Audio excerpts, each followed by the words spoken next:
Hello everyone, how are you? I hope everyone's doing well today.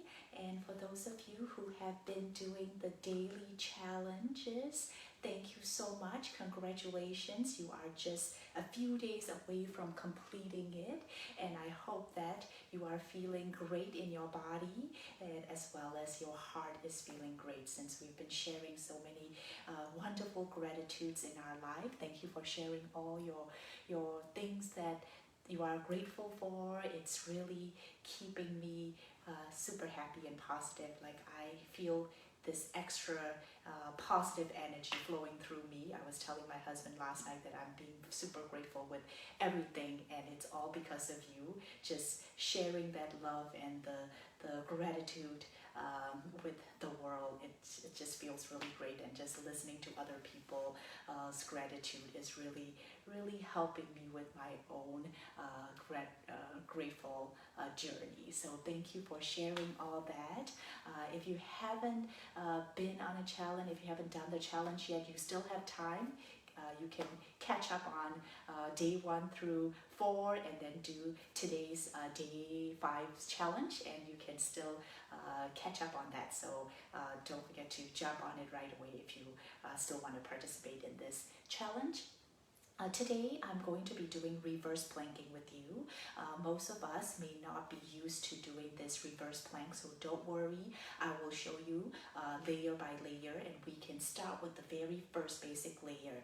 Usually these planks takes time.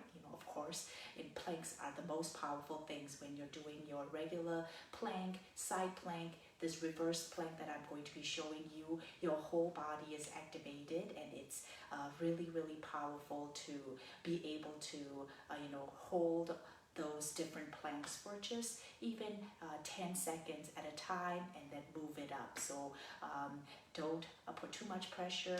Hang in there, be grateful, and be grateful to be able to even move, and also be gentle to yourself and kind to yourself, and then go with the flow. You will be all good. Okay, so today I'm going to be doing reverse plank with you. So let's start with the very first layer, and you can stay there, and that could be the choice, your choice, plank choice for this challenge. Or if you want to move up a little bit, you can also do that. So I'm going to show you layer by layer. Okay, so let's do reverse plank together. To do reverse plank, let's start by sitting down on a comfortable surface, so Pilates yoga mat, or you can even be sitting on a nice comfy surface, blanket, whatever works, and sit down. And from here, we're going to bend the knees, and legs are about tennis ball distance apart or hip width distance apart. Nothing too wide or nothing too close, keeping them a little separated. And your heels are in the front, right? So heels are the front of the knees, so you can even extend the legs out a little bit more if you'd like, but don't lose the feet connection. We want to keep the soles of the feet planted nicely down. Okay, if you move out too much, you may lose that connection. So find that spot where you can really push the feet down, okay? But not too bended that you're feeling tight in the hip flexors. It's harder to lift up if your hips are too tight. So you still want to give that nice loosen, nice little space in between that hip flexors. We're going to start by elbow position. So gently you roll back down, but get into this elbow position. Make sure your elbows are right below the shoulder joints, and you're pressing down into your hands and your forearms. So your arms are really supporting you right there. So in this position, you can push down into the feet, push down into the hands, and then try to explore your shoulder position first, because you are going to be working your deltoids, your shoulder a lot to lift up. The back muscles, glutes, are going to support you too, and you're going to lift the hips and your torso up. So that position, in that reverse planking position, you're focusing on the posterior, the back side of your body's muscles. So these are as important as the front. So we're going to be using the back, but shoulder stability is being very challenged. Your elbows are down. If you need more support underneath the elbow, feel free to put a little blanket or even rolling the mat and then place it down. That will give you cushion, nice cushion for your elbows, but you're not really working the elbows, you're working more from here, shoulder girdle. So find that spot, push down. And then all we're doing is exploring. So find that spot where you're gently squeezing the shoulder blades, lift the chest up, open the chest a little bit, and then gently release back. Find that position where you're just trying to move from the shoulder joints by gently squeezing the shoulder blades in, open the chest, and then slowly release back. So try to see how that feels. Gentle movement is always good. Of course, you're not bringing the chin down too much that you have tightness at the back of the neck. You're not dropping the head down too much that you're losing control from the neck. Keep the back of the neck always long. Your neck is part of the spine. It is a cervical spine, and you want to be protecting that neck as well. So keep it right there. From here, we're just exploring how we can move through the shoulders and your shoulder blades, stability in the shoulders. Feel that out first. And then you're going to open up the chest and then push the shoulders gently down and gentle squeeze in the shoulder blades. Now push down into the feet, squeeze your booty, your glutes, and then lift up a few inches and hold.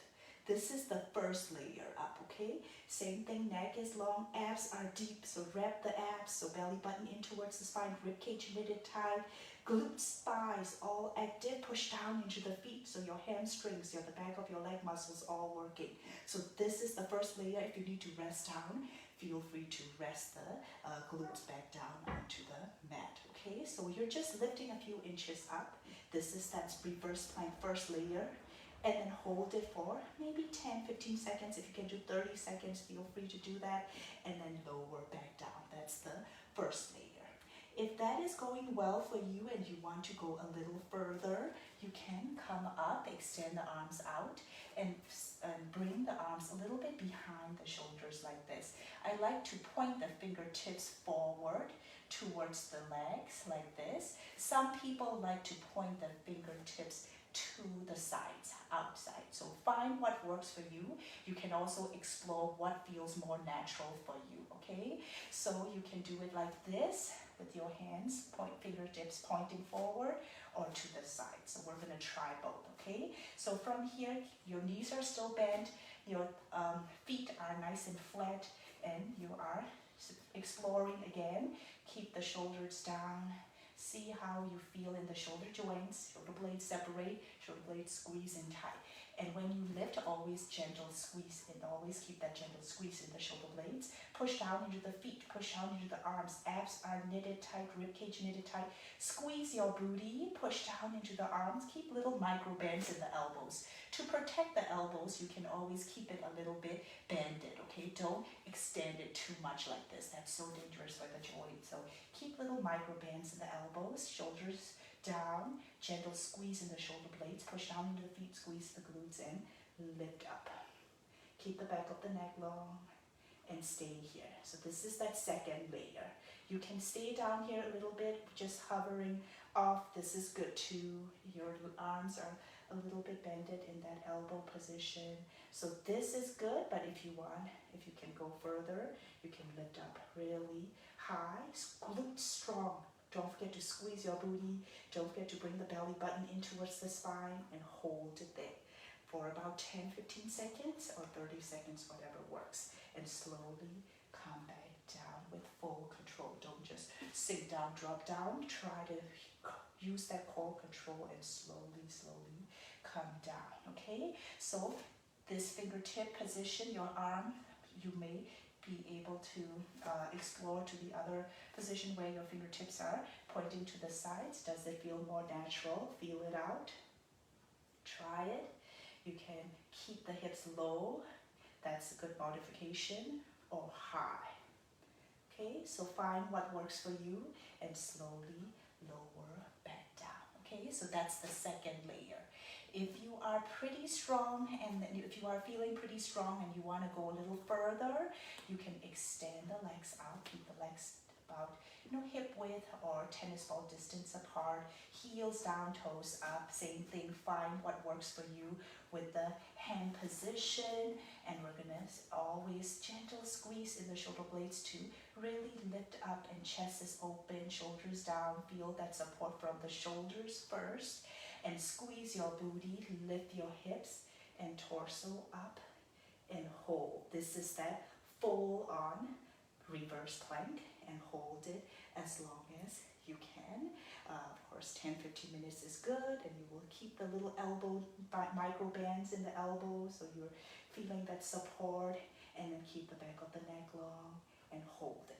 Okay, so slowly come back out. So these are the 3 layers, 3 different modification to full on reverse plank that you can do. So try it out in whatever position works best for you. Do about 15 seconds hold. If you can do 30, that's great too. Whatever works. That will really activate the back side of your body. We can ignore the back either, especially these mid-back muscles here. You want to be able to work them when your shoulders are stable. You're working your mid-back muscles. So I hope this is helpful, and let's do this. So please do your plank, post a photo, share gratitude. I will be posting more about that, and I hope to see you again tomorrow. Thank you so much. Enjoy your day. Thanks for joining in.